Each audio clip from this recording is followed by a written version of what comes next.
اگر ہم نے کہہ دیا نعوذ باللہ میں ایسی کوئی بات نہیں کہنا چاہتا ہوں، لیکن نعوذ باللہ اگر آپ نے یہ کہہ دیا کہ قرآن میں 26 آیتیں ہٹنی چاہیے اور ہم مان بھی لیں، نعوذ باللہ اللہ نہ کرے، تو کل یہ الزام ہمارے اوپر آ جائے گا کہ شیعہ قوم جو ہے تحریف کے قائل ہے، اور شیعہ قوم تحریف کے قائل نہیں ہے، شیعہ قوم لفظ فساد کرے گا۔ اس کو جیل کے اندر ڈالنا چاہیے تاکہ وہاں سے وہ وسیم رضوی نے جو یہ کہا ہے کہ 26 آیتیں چینج کرنی چاہیے، یہ اتنا قابل ہو گیا ہے، اتنا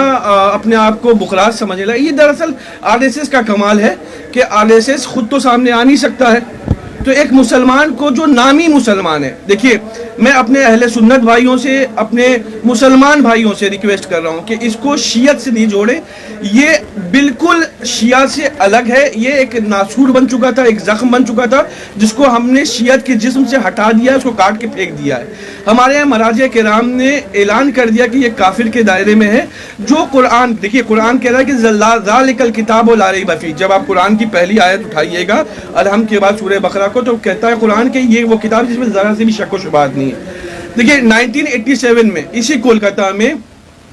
ہائی کورٹ میں ایک بات اٹھی تھی قرآن کو سلسلے سے لے کر، تو جج نے اس کا جواب یہی دیا تھا کہ تمہارے سمجھنے کی پرابلم ہے۔ تو میری ریکویسٹ ہے سپریم کورٹ سے کہ یہ جو PIL اس نے داخل کیا اس کو ختم کریں، اور اس کے خلاف، کیونکہ اس کی وجہ سے دہشت گردی بڑھ رہی ہے، اس کی وجہ سے اختلاف بڑھ رہا ہے، خود وسیم رضوی کے خلاف سپریم کورٹ ایک فیصلہ سنائے کہ جس میں اس کو سزا ملے، کیونکہ ایسے لوگ ناسور بن جاتے ہیں، بعد میں اختلاف ہوتا ہے، ہم لوگوں کے درمیان میں بیٹھتے ہیں، ہمارے اوپر اعتراض ہوتا ہے کہ دیکھیے اگر ہم نے کہہ دیا نعوذ باللہ میں ایسی کوئی بات نہیں کہنا چاہتا ہوں، لیکن نعوذ باللہ اگر آپ نے یہ کہہ دیا کہ قرآن میں 26 آیتیں ہٹنی چاہیے اور ہم مان بھی لیں، نعوذ باللہ اللہ نہ کرے، تو کل یہ الزام ہمارے اوپر آ جائے گا کہ شیعہ قوم جو ہے تحریف کے قائل ہے، اور شیعہ قوم تحریف کے قائل نہیں ہے، شیعہ قوم لفظ بر لفظ من و عن، جہاں سے شروع ہوتا ہے جہاں تک ختم ہوتا ہے ویسے ہی قرآن مجید کو مانتی ہے جیسے قرآن نازل ہوئی ہے۔ تو میری ریکویسٹ ہے کہ افواہوں پہ نہ جائیں اور اس لعنتی کا جلد سے جلد برا حال کریں، اور یہ جو ایشو بنا رہا ہے کہ نبی کے بعد یہ قرآن نازل ہوئی ہے، تو پھر میری دلیل جو میں نے شروع میں دیا ہے وہ غلط ثابت ہو جائے گی، اور وہ خود نبی کا قول ہے،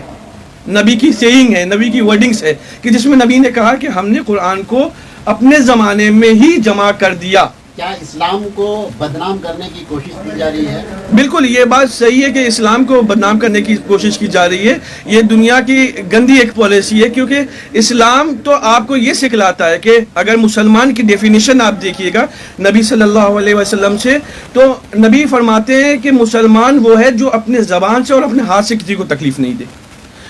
جو ڈیفینیشن مسلمان کی ہے کہ اپنے زبان سے اور ہاتھ سے تکلیف نہیں دے، اس کے اوپر آپ الزام لگا رہے ہیں، اس کے اوپر آپ ایکچولی آپ آیات نہیں سمجھ رہے ہیں۔ آیات اگر سمجھ میں آ جائیں، دیکھیے قرآن کا ایک ظاہری حصہ ہے، ایک باطنی حصہ ہے، ظاہرہ انیق و باطنہ عمیق، بہت گہرا ہے،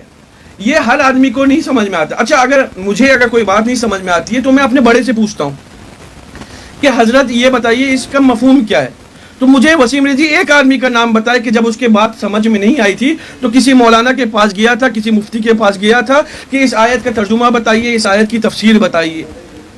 یعنی اس کا ڈائریکٹ سپریم کورٹ میں جانا اس بات کی دلالت ہے کہ وہ فتنہ چاہ رہا تھا۔ کئی لوگ کہتے ہیں کہ شیعہ کو جو خاص کر شیعہ جو ہیں ہماری کمیونٹی میں، مسلم کمیونٹی میں، ان کو بدنام کرنے کی کوشش کی جا رہی ہے، لیکن کیا آپ کو لگتا ہے کہ یہ صرف شیعہ کو بدنام نہیں، پورے قوم کو بدنام کرنے کی کوشش کی جا رہی ہے؟ نہیں، بالکل صحیح بات ہے، یہ پورے قوم کو بدنام کی جاتی ہے کہ شیعہ، دیکھیے میں آپ کو ایک دم فرینکلی بتا دوں کہ شیعہ قوم ہم نے اور آپ نے نام دے دیا ہے، جی، ورنہ نبی صلی اللہ علیہ وسلم نے جو امت کو چھوڑا تھا وہ مسلمان قوم تھی، جس طرح سے سب کاسٹ کو بانٹی گئی، سب کا صرف مسلمان نام چھوڑا تھا۔ دیکھیے یہ وسیم رضوی کا اپنا معاملہ ہے، یہ دیکھیے یہی سب باتوں کو اٹھا کے وہ اختلاف کرنا چاہتا ہے۔ ہم ہمارے اہل سنت علماء کے ساتھ ہمارا اٹھنا بیٹھنا ہے، ہم ان کے ساتھ محبت سے پیش آتے ہیں، اتحاد کا، اخلاق کا مظاہرہ کرتے ہیں کہ ہمارے اوپر پہلے شیعہ ہونے سے پہلے لفظ مسلمان آتا ہے، یا اہل سنت ہونے سے پہلے لفظ مسلمان آتا ہے۔ جب ہم اہل سنت ہونے سے پہلے مسلمان آتا ہے اور شیعہ ہونے سے مسلمان آتا ہے، تو مسلمان پہ آپ بات کیجیے۔ یہ اختلاف کرنے کے لیے ایسے ایشو بناتا ہے۔ اس سے پہلے بھی اس نے کچھ مووی بنانے کی کوشش کی تھی، اور اس سے پہلے بھی گستاخیاں کی ہیں۔ تو یہ میرے نگاہ میں ایسا نہیں ہے. دیکھیے اہل سنت کا وہ بھی تھا سلمان رشدی, لیکن وہاں اہل سنت کا نہیں دیکھا جا رہا تھا, وہاں مسلمان کے خلاف بات اٹھی تھی تو پورے دنیا کے مسلمان نے سلمان رشدی کے خلاف آواز اٹھائی تھی. تو میری بھی ریکویسٹ ہے کہ وسیم رضوی شیعہ نہیں ہے, اس کے خلاف بھی آواز اٹھائے, یہ ایجنٹ ہے, بالکل ایجنٹ ہے. قوم و ملت کو کیا آپ پیغام دینا چاہیں گے؟ قوم و ملت کو میں صرف اتنا پیغام دینا چاہوں گا کہ ابھی دیکھیے یہ ایک سیاسی حربہ بھی ہو سکتا ہے کیونکہ الیکشنز نزدیک ہیں, مسلمانوں کو ڈیوائیڈ کر کے یہ ڈیوائیڈ اینڈ رول جو انگریز سکھلا کے گئے ہیں اس پہ عمل یہ کرتے ہیں. میرے اختلاف نہ کریں, اتحاد کا مظاہرہ کریں اور سب مل کر وسیم رضوی کے خلاف آواز اٹھائیں تاکہ اس کو اس کی سزا ملے.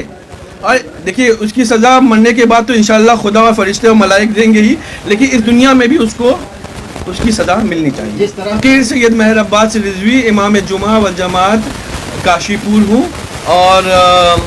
ممبر آف وقف بورڈ, شیعہ وقف بورڈ. یہاں پہ جو وقف بورڈ ایک ہی ہے لیکن اس کا شیعہ کا میں نمائندہ ہوں. بہت بہت